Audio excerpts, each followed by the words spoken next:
Olá, pessoal, bem-vindos ao quadro. Na aula anterior, nós começamos a estudar a construção geométrica de imagens para as lentes. Nós vimos as características da imagem de uma lente divergente e que, independente da posição do objeto sobre o eixo principal em relação à lente, a imagem será sempre virtual, direta e menor. Vimos também que para as lentes convergentes a história não é bem assim. A imagem muda de acordo com a posição do objeto em relação ao eixo principal.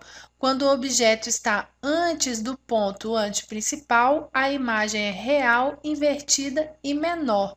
Ao aproximar este objeto da lente, colocando o objeto sobre o ponto anteprincipal, a imagem será real, invertida e do mesmo tamanho. Vamos estudar agora o terceiro caso. Aqui nós vamos aproximar ainda mais o objeto da lente e vamos localizá-lo entre o foco objeto e o ponto anteprincipal. Novamente, eu tracei o raio de luz que passa pelo centro óptico da lente e esse raio seguiu sem nenhum desvio.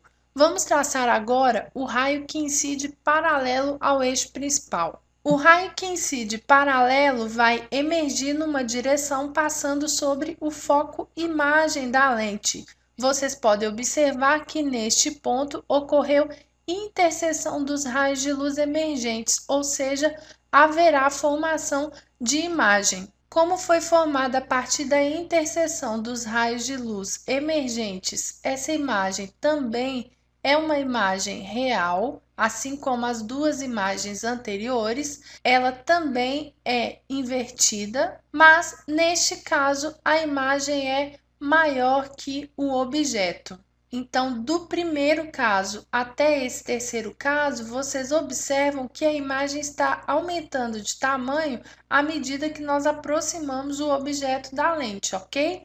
Este tipo de imagem é a imagem formada por projetores de filmes e projetores de slides. O objetivo do projetor de slide é justamente aumentar a imagem que está ali no computador. Como essa imagem é real, ela pode ser projetada numa parede ou numa daquelas telas próprias para projeção. Só que no caso dos projetores de filmes e projetores de slides, o objeto está de cabeça para baixo. Assim, quando ocorre a projeção sobre o anteparo, nós vemos a imagem de cabeça para cima. Vamos seguir para o quarto caso. Agora nós posicionamos o objeto sobre o foco objeto da lente e já está representado aqui o raio que passa pelo centro óptico dessa lente. Vamos traçar o raio que incide paralelo. O raio que incide paralelo emerge sobre o foco imagem da lente. Vocês podem perceber que o feixe de luz emergente, neste caso, é um feixe paralelo, ou seja, esse feixe não forma nenhuma imagem. Mesmo se nós traçarmos os prolongamentos desses raios de luz, os prolongamentos também serão paralelos. Então, nós dizemos que aqui a imagem é uma imagem imprópria, é uma imagem que será formada no infinito. Para terminar, no quinto e último caso, o objeto foi localizado entre a lente e o foco objeto. Vamos traçar o raio de luz paralelo, já que o primeiro raio que passa pelo centro óptico já está aqui. Neste caso, vocês também observam que os raios de luz que emergem da lente não vão se encontrar, ou seja, não haverá formação de imagem deste lado da lente. Mas, se nós traçarmos os prolongamentos desses raios, vamos ver o que acontece. Vocês observam que os prolongamentos dos raios emergentes se interceptam em um ponto do espaço. Isso significa que haverá formação de imagem.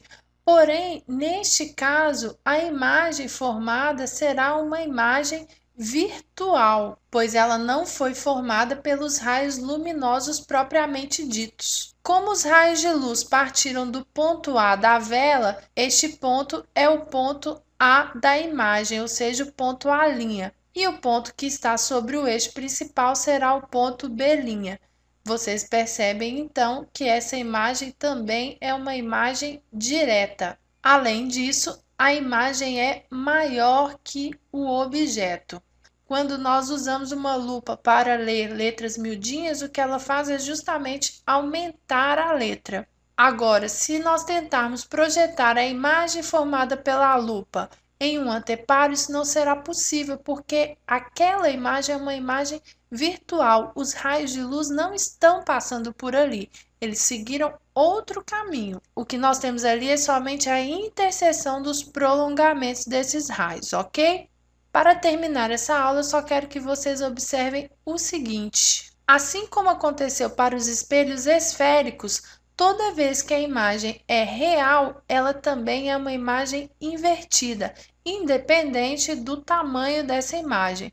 Mas sempre que a imagem for virtual, ela será uma imagem direta, seja a imagem formada por uma lente divergente, seja a imagem formada por uma lente convergente. Espero que vocês tenham gostado dessas aulas. Continuem estudando.